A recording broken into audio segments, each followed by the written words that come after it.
సువార్త ప్రకటించుచు, సమాధానం చాటించుచు, సువర్తమానం ప్రకటించుచు, రక్షణ సమాచారం ప్రచురించు వాని పాదములు, నీ దేవుడు ఏలుచున్నాడని సియోనుతో చెప్పుచున్న వాని పాదములు పర్వతముల మీద ఎంతో సుందరములై ఉన్నవి అని యెషయా గ్రంథము 52వ అధ్యాయము 7వ వచనంలో వ్రాయబడినట్లుగా దేవుని ద్వారా మనుషుల ద్వారా పొందుకున్నటువంటి స్ఫూర్తిని జీవితాంతం వరకు కొనసాగించుచు తన ముందున్న పరుగు పందెంలో అలియక్క పరిగెత్తి ఎన్నో కార్యాలు దేవుని కొరకు చేసిన మిషనరీ జార్జ్ ముల్లర్ గారు. ఈ 3వ శీర్షికలో ఆయన దేవుని పరిచర్య కొరకు ఎలా ప్రయాసపడ్డారో తెలుసుకుందాం. మొదటిది, సువార్త నిమిత్తం 17 సంవత్సరాల్లో వారు 2 లక్షల మైళ్ళ దూరము ప్రయాణించారు. 42 దేశాలను సందర్శించారు.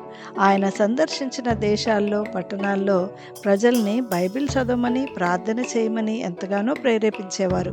రెండవదిగా, అనాథ పిల్లల్ని ఆదుకోవడమే కాకుండా బైబిళ్ళు కరపత్రాలు ముద్రించడానికి ఎంతో సొమ్మును వెచ్చించేవారు. మూడవదిగా, ఆయన 2,50,000 కంటే ఎక్కువ బైబిళ్లను పంచిపెట్టారు. నాలుగవదిగా, ఆయన వందలాది మంది పిల్లలు పాఠశాలలకు వెళ్ళడానికి ట్యూషన్ ఫీజు చెల్లించేవారు. ఐదవదిగా, తన జీవిత కాలంలో ప్రార్థనకు సమాధానంగా $129 మిలియన్ల కలిగి ఉండేవారు. కానీ తను చనిపోయేటప్పటికీ ఆయన దగ్గర చాలా కొంత డబ్బు మాత్రమే ఉంది. మిగతాదంతా కూడా చారిటీగా ఇచ్చిన మహానుభావుడు. ఆరవదిగా, అతను ఏర్పాటు చేసిన ట్రస్ట్ ప్రపంచవ్యాప్తంగా మిషనరీలకు మద్దతు ఇస్తూనే ఉంది. అనాథాశ్రమం యొక్క 150 సంవత్సరాల కాలంలో దాదాపు 18,000 మంది పిల్లలు ఆశ్రయాన్ని పొందుకున్నారు. ఏడవదిగా, ఇంత గొప్ప చరిత్ర కలిగిన ముల్లర్ గారిని దేవుడు గుర్తించటమే కాదు, మనుషులు కూడా గుర్తించి ఆయన గురించి అప్పటి బ్రిటిష్ డైలీ పేపర్లో ఇలా ప్రస్తావించారు.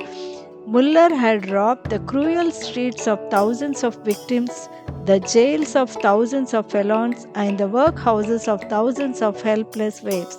ఇలాంటి గుర్తింపు దేవుని ఎదుట మనుషుల ఎదుట కలిగి ఉండుట ఎంతో ధన్యత కదండి.